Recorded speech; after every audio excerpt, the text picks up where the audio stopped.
നമ്മൾ ലോകത്തെവിടെയും യുദ്ധവും മറ്റു കാര്യങ്ങളും ഉണ്ടാകുമ്പോൾ നമ്മൾ പറയും അത് UN ഇടപെട്ടോളൂ എന്നത്. പക്ഷെ സമീപ സമയത്തൊക്കെ നമ്മൾ കാണുന്നത് ലോകത്ത് പലയിടങ്ങളിലും യുദ്ധം പൊരിഞ്ഞു നടക്കുമ്പോഴും UN എന്ന് പറയുന്നത് ഒരു നോക്കുകുത്തിയായിട്ട് നിൽക്കുകയാണ് ചെയ്യുന്നത്. ആ UN-ലാണ് നമ്മുടെ വിദേശകാര്യമന്ത്രിയുടെ ശബ്ദം അതിഗംഭീരമായി ഉയർന്നു കേട്ടത്.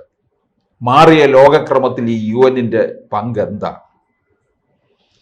ഒരു വലിയ ചോദ്യമാണ് സാർ.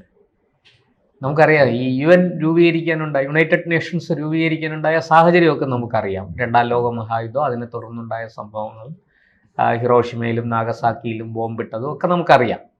അപ്പോൾ അതായത് ഇനി ലോകത്ത് ഒരു യുദ്ധം ഉണ്ടാകരുത്, ലോകരാഷ്ട്രങ്ങൾ തമ്മിൽ ഏറ്റുമുട്ടരുത്, സംഘർഷത്തിൽ ഏർപ്പെടരുത് എന്ന ഒരു ചിന്തയോടെയാണ് ലോകരാജ്യങ്ങളെ ഒട്ടുമുക്കാലും അണിനിരത്തിക്കൊണ്ട് ഈ യുണൈറ്റഡ് നേഷൻസ്, ഈ രാഷ്ട്രങ്ങളുടെ ഒരു ഐക്യനിര രൂപപ്പെടുത്താൻ നമ്മൾ തുനിഞ്ഞിറങ്ങിയത്. അത് എൻ്റെ ചരിത്രം. പക്ഷെ അന്ന് അതിനുശേഷം നമ്മൾ നോക്കൂ, ഈ 1950കളും 60കളും ഒക്കെ ആയപ്പോഴത്തേക്കും ലോകത്തിൻ്റെ ഒരു സ്വഭാവം രണ്ട് ചേരികളായിട്ട് തിരിഞ്ഞു. USSRും അമേരിക്കയും. ഒരു ശീതസമരം, ഈ USSRനൊപ്പം യുണൈറ്റഡ് സോഷ്യലിസ്റ്റ് സോവിയറ്റ് റിപ്പബ്ലിക് എന്ന് പറയുന്ന നമ്മുടെ ഇന്നത്തെ റഷ്യയുടെ പൂർവ്വ ഘടന, അവിടെ അവരോടൊപ്പം ചൈനയും ഇന്ത്യയും അങ്ങനെ തുടങ്ങിയ കുറേ രാഷ്ട്രങ്ങൾ നിന്നു. അപ്പുറത്ത് അമേരിക്കയും യൂറോപ്യൻ യൂണിയനും ഒക്കെ. ഈ സോവിയറ്റ് യൂണിയൻ യൂറോപ്പിലേക്കും വ്യാപിച്ചു കിടക്കുന്ന ഒരു രാഷ്ട്രമാണ്. അതുകൊണ്ട് അതൊരു നാറ്റോ രാഷ്ട്രങ്ങളുടെ ഒരു കൂട്ടായ്മയിലും അത് പെടുമായിരുന്നു. ഇങ്ങനെയൊക്കെയുള്ളൊരു സാഹചര്യത്തിൽ ഇപ്പുറത്ത് അമേരിക്ക തുടങ്ങിയ ഒരു മുതലാളിത്ത രാഷ്ട്രങ്ങളും അപ്പുറത്തൊരു സോഷ്യലിസ്റ്റ് ചേരിയും, ഇങ്ങനെയായിരുന്നു ലോകം മുന്നോട്ട് പോയത്. അത് 90കളായപ്പോഴത്തേക്കും, 80കളുടെ അവസാനം 90കളുടെ ആദ്യം അത് തകർന്നു. USSR തകർന്നു. പിന്നെ റഷ്യ അടക്കം പല രാജ്യങ്ങളായിട്ട് ഛിന്ന ഭിന്നമായി. ഈ ചരിത്രമൊക്കെ നമുക്കറിയാം. ഇന്ന് ഇപ്പോൾ നമുക്കറിയാമല്ലോ, ലോകത്ത് എവിടെയെങ്കിലും യുദ്ധം നടന്നാൽ ഈ UN-ന് കാര്യമായിട്ട് എന്തെങ്കിലും ചെയ്യാൻ സാധിക്കുന്നുണ്ടോ? ഉണ്ടായിരുന്നെങ്കിൽ ഈ റഷ്യ ഉക്രൈൻ യുദ്ധം അവർക്ക് അവസാനിപ്പിക്കാമായിരുന്നില്ലേ? ഇസ്രായേൽ ഗാസ പ്രശ്നം അവർക്ക് പരിഹരിക്കാം. ഇസ്രായേൽ എത്ര പേരോട് എതിരിട്ടുകൊണ്ടിരുന്നു? അതെ, ഇതൊന്നും നടക്കും. പിന്നെ അറിയാത്ത ഒരുപാട് യുദ്ധങ്ങൾ നടക്കുന്നുണ്ട്. ശ്രീനിവാസൻ ഒരിക്കൽ എന്നോട് പറഞ്ഞ് ഞാൻ ഓർക്കുന്നുണ്ട്, ലോകത്ത് എത്ര യുദ്ധങ്ങൾ നടക്കുന്നുണ്ട്, നമ്മൾ അറിയുന്നില്ല. ചെറുതും വലുതുമായ പല ഏറ്റുമുട്ടലുകളും സംഘർഷങ്ങളും നടക്കുന്നുണ്ട്. അതിൻ്റെ ഒന്നും കണക്കെടുക്കാൻ നമുക്ക് പറ്റുന്നില്ല. ഇവിടെ ഒന്നും UN-ന് വേണ്ട, ഐക്യരാഷ്ട്രസഭയ്ക്ക് വേണ്ടതുപോലെ പ്രവർത്തിക്കാനാകുന്നില്ല. ഇക്കാര്യമാണ് നമ്മുടെ വിദേശകാര്യമന്ത്രി ചൂണ്ടിക്കാട്ടിക്കൊണ്ട് പ്രസംഗിച്ചത്. നിങ്ങൾ എന്താണ് ചെയ്യുന്നത്? ഈ പറയുന്നത് പോലെ ഇന്നിപ്പോൾ ലോകം നിരവധി പ്രശ്നങ്ങൾ നേരിടുന്നുണ്ട്. അതിലൊന്ന് ഭീകരതയാണ്, മതഭീകരതയാണ്, ഇസ്ലാമിക ഭീകരതയാണ്. ഈ ഇസ്ലാമിക ഭീകരതയ്ക്കെതിരെ നിങ്ങൾക്ക് എന്ത് ചെയ്യാൻ സാധിക്കുന്നു? ഞങ്ങളുടെ അദ്ദേഹം പേരൊന്നും പറഞ്ഞില്ല, ഞങ്ങളുടെ തൊട്ട അയൽവക്കത്തുള്ള രാജ്യം ഇങ്ങനെ കുത്തി നോവിച്ചുകൊണ്ടിരിക്കുകയാണ്. ഞങ്ങളുടെ ക്ഷമ അതിൻ്റെ നെല്ലിപ്പലക കണ്ടു കഴിഞ്ഞു. അങ്ങനെ ക്ഷമ കെട്ട് ഞങ്ങൾ ചിലപ്പോൾ തിരിച്ചടിക്കുമ്പോൾ കുറച്ച് നാൾ ശാന്തമായിരിക്കും, പിന്നെയും തുടങ്ങും ഈ ചൊറിച്ചിൽ. ഈ ചൊറി അവസാനിപ്പിക്കാൻ ഐക്യരാഷ്ട്രസഭയ്ക്ക് ഫലപ്രദമായി ഇടപെടാൻ കഴിയുന്നുണ്ടോ? ഇന്ന് യൂറോപ്പ് നേരിടുന്ന ഏറ്റവും വലിയ ത്രെട്ട് എന്താണ്? ഏറ്റവും വലിയ ഭീഷണി ഇസ്ലാമിക ഭീകരതയാണ്. അതിനെ നേരിടാൻ നിങ്ങൾക്ക് കഴിയുന്നുണ്ടോ? ഇല്ല. ഇന്നിപ്പോൾ ഈ പാലസ്തീൻ എന്ന് പറയുന്ന രാഷ്ട്രം രൂപീകരിച്ചു. ഇസ്രായേൽ എന്താ ഈ പാലസ്തീനെ അംഗീകരിക്കാത്തത്? എന്നാൽ ഇസ്രായേലിന് അറിയാം, ഈ പാലസ്തീനെ അംഗീകരിച്ചാൽ ഇന്ന് യൂറോപ്യൻ യൂണിയനിൽ അടക്കമുള്ള ഈ കുടിയേറിയ കുറേ സാധനങ്ങൾ പാകിസ്ഥാനിൽ നിന്നും ബംഗ്ലാദേശിൽ നിന്നും ഒക്കെ അവിടെ കുടിയേറിയിരിക്കുന്ന കുറേ ആൾക്കാരുണ്ട്. ഇവരെല്ലാം കൂടെ അവിടുന്ന് യൂറോപ്പ് ഇവരെ പുറത്താക്കും. ഇവരെല്ലാം കൂടെ നേരെ പാലസ്തീനിലേക്ക് വരും. ഇവർക്ക് പോകാൻ വേറൊരു സ്ഥലമില്ല. പാലസ്തീനികളെ ഈജിപ്തിലേക്ക് കടക്കാൻ ഈജിപ്റ്റ് സമ്മതിക്കില്ല, ജോർദാനിലേക്ക് കടക്കാൻ ജോർദാൻ സമ്മതിക്കില്ല, സൗദിയിൽ പോകാൻ നിർവാഹമില്ല, ഖത്തർ വലിയ മനുഷ്യാവകാശവും ഹമാസിന് പിന്തുണയൊക്കെ കൊടുക്കുന്നുണ്ട്. പക്ഷേ അങ്ങോട്ടേക്ക് അവരുടെ രാജ്യത്തിലേക്ക് കടത്തില്ല. കാരണം അവന്റെ സ്വൈരജീവിതം നഷ്ടപ്പെടും. ഇതെല്ലാവർക്കും അറിയുന്ന കാര്യമാണ്. ഇവിടെ UN-ന് എന്ത് ചെയ്യാൻ സാധിക്കുന്നു? ഇതാണ് ജയശങ്കറിന്റെ ചോദ്യം. ഞങ്ങൾക്ക് നേരെ ഇത്രയും വലിയ മനുഷ്യത്വരഹിതമായ, ഏറ്റവും നിന്ദ്യവും നീചവുമായ പൈശാചികമായ ആക്രമണങ്ങൾ നടക്കുന്നു. എന്നിട്ട് നിങ്ങൾ എന്താണ് യുണൈറ്റഡ് നേഷൻസ് ഇക്കാര്യത്തിൽ ഒരു നടപടി സ്വീകരിച്ചിരിക്കുന്നത്?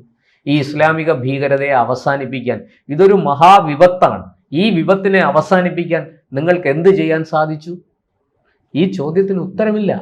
കഴിഞ്ഞ ദിവസം അവിടെ നമ്മുടെ പാകിസ്ഥാൻ പ്രധാനമന്ത്രി വലിയ വായിൽ വിടുവായത്തരമൊക്കെ പറഞ്ഞു. നല്ല ചുട്ട മറുപടി കിട്ടി ഇന്ത്യൻ ഡിപ്ലോമാറ്റിന്റെ കയ്യിൽ നിന്ന്. പെറ്റൽ ഗെഹ്ലോട്ട് എന്ന് പറയുന്ന വനിത നല്ല ഒന്നാം തരം മറുപടിയാണ് കൊടുത്തത്. അസംബന്ധ നാടകം അവസാനിപ്പിക്കൂ, ഇനിയെങ്കിലും നിങ്ങൾ ഭീകരതയ്ക്കെതിരെ നടപടിയെടുക്കൂ. ഈ ഭീകരത വളർത്തുന്ന സർവകലാശാലകളല്ല നിങ്ങൾക്ക് വേണ്ടത്, നിങ്ങളുടെ രാജ്യത്തിന് വേണ്ടത് എന്നൊക്കെ അവർ അതിശക്തമായി അതിരൂക്ഷമായ ഭാഷയിൽ അവർ മറുപടി കൊടുത്തു. അതിൻ്റെ ബാക്കിയാണ് ഇന്ന് ജയശങ്കർ കഴിഞ്ഞ ദിവസം പറഞ്ഞത്. അദ്ദേഹം പറയുന്നത് വളരെ ശരിയാണ്. ഭീകരതയുടെ പ്രഭവ കേന്ദ്രമാണ് നമ്മുടെ അയൽ രാജ്യം. ഈ അയൽ രാജ്യം അദ്ദേഹം അവസാനം പേരൊന്നും പറഞ്ഞില്ലെങ്കിൽ അവസാനം പഹൽഗാം ആക്രമണത്തിൽ കൊണ്ടെത്തിച്ചപ്പോൾ എല്ലാവർക്കും മനസ്സിലായി, വ്യക്തമാണല്ലോ. മാത്രമല്ല അദ്ദേഹത്തിന്റെ ഓരോ വാക്കിനും അവിടെ കയ്യടിയായിരുന്നു. ലോകരാഷ്ട്രങ്ങൾ ഒന്നടങ്കം അതിന് കയ്യടിക്കുകയായിരുന്നു. അല്ല, അതെന്താണെന്നറിയാമോ? അത് ലോകം മുഴുവൻ അറിഞ്ഞു, അത് അറിയിച്ചു നമ്മുടെ രാജ്യം. കാരണം ഓരോ ടീമായിട്ട് പലരെയും വിട്ടില്ലേ, ലോകം മുഴുവനും നമ്മൾ സന്ദേശവാഹകരെ വിട്ടു.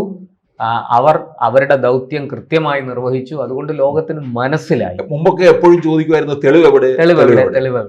ഇവിടെ തെളിവുകളെല്ലാം നമ്മൾ കൈമാറി, UN അടക്കം കൈമാറിയിട്ടുണ്ട്. UN ഇതൊക്കെ അറിയാം. പക്ഷേ UN നിസ്സഹായരാണ്. കാരണം ഈ അമേരിക്കയിലേക്കും യൂറോപ്പിലേക്കും ഒക്കെ കുടിയേറിയിരിക്കുന്ന ഒരു വലിയ വിഭാഗം ആൾക്കാർ ഈ മതഭീകരതയുമായിട്ടാണ് അവിടെ ചെന്നിരിക്കുന്നത്. അവരെ ഇനി അവിടുന്ന് കുടിയിറക്കിയാൽ എങ്ങോട്ട് വിടും? അവരെ എങ്ങോട്ടേക്ക് മാറ്റി പാർപ്പിക്കും? ഇതൊരു വലിയ വിഷയമാണ്. അവിടുന്ന് കുടിയിറങ്ങിയാൽ ഇവർ ലോകം മുഴുവനും നാശം വിതയ്ക്കും.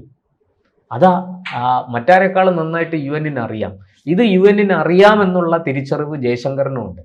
അതുകൊണ്ടാണ് അദ്ദേഹം പറയുന്നത് ഭീകരതയോട് സന്ധിയല്ല ആവശ്യം, ഭീകരതയെ പാഠം പഠിപ്പിക്കുക, അതിനെ വേരോടെ പിഴുതുകളയുകയാണ് വേണ്ടത് എന്ന്. അതുകൊണ്ടാണ് അദ്ദേഹം UN ചോദിച്ചത്, നിങ്ങൾക്ക് എന്താണ് ഇപ്പോൾ പ്രസക്തി?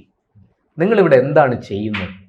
ഈ ലോകം നേരിടുന്ന പ്രധാന പ്രശ്നങ്ങളെ അമർച്ച ചെയ്യാൻ, അതിനെ ഇല്ലാതാക്കാൻ നിങ്ങൾക്ക് കഴിയുന്നില്ല, അതിനുള്ള കരുത്തില്ല. പിന്നെ നിങ്ങൾ എന്താണ് ഈ പറഞ്ഞുകൊണ്ടിരിക്കുന്നത്? സത്യം പറഞ്ഞാൽ ഈ UN നേർക്ക് അദ്ദേഹം ചോദിച്ച ചോദ്യങ്ങൾ ഓരോന്നും വലിയ ഹർഷാരവത്തോടെയും കയ്യടികളോടെയുമാണ് അവിടെ സ്വീകരിച്ചത്. ലോകരാഷ്ട്രങ്ങൾ ഒട്ടുമുക്കാലും, എന്തിന് സൗദിയും ഖത്തറും ഒക്കെ അടക്കമുള്ള ഒരു സദസ്സാണ്, നമ്മളത് മനസ്സിലാക്കണം. 190-ലധികം രാജ്യങ്ങൾ അവിടെ ഉണ്ട്, അവരുടെ പ്രതിനിധികളുണ്ട്. അവരെല്ലാവരും ജയശങ്കർ മുന്നോട്ട് വെച്ച അദ്ദേഹം മുന്നോട്ട് വെച്ച പോയിന്റുകളെ അംഗീകരിക്കുകയായിരുന്നു. ഒരാൾ പോലും അതിനെ എതിർത്ത് സംസാരിച്ചില്ല. ഈ പാകിസ്ഥാൻ അടക്കമുള്ളവർ വെച്ച നാക്കെടുത്തില്ല, കേട്ടുകൊണ്ട് മിണ്ടാതിരുന്നു. ഇന്നിപ്പോൾ പാകിസ്ഥാൻ മാത്രമല്ല, ബംഗ്ലാദേശിൽ പ്രശ്നമാണ്, അതുപോലെ ഇറാനിൽ, അതുപോലെ ഇറാഖിൽ ഒക്കെ, സിറിയയിൽ ഒക്കെ ഈ നടമാടിക്കൊണ്ടിരിക്കുന്ന ഈ മതഭീകരത, അതിനെ വേരോടെ പിഴുതുകളയാതെ മനുഷ്യന് സ്വസ്ഥതയുണ്ടാവില്ല എന്ന് ജയശങ്കർ വളരെ വ്യക്തമായിട്ട് ഇവരെ അറിയിച്ചു. ഐക്യരാഷ്ട്രസഭയോട് ചോദിച്ച ചോദ്യം അതാണ്. ഇതിനെ അഡ്രസ്സ് ചെയ്യാതെ നിങ്ങൾക്ക് ഈ ലോകത്ത് എങ്ങനെ ശാന്തി കൊണ്ടുവരാൻ സാധിക്കും?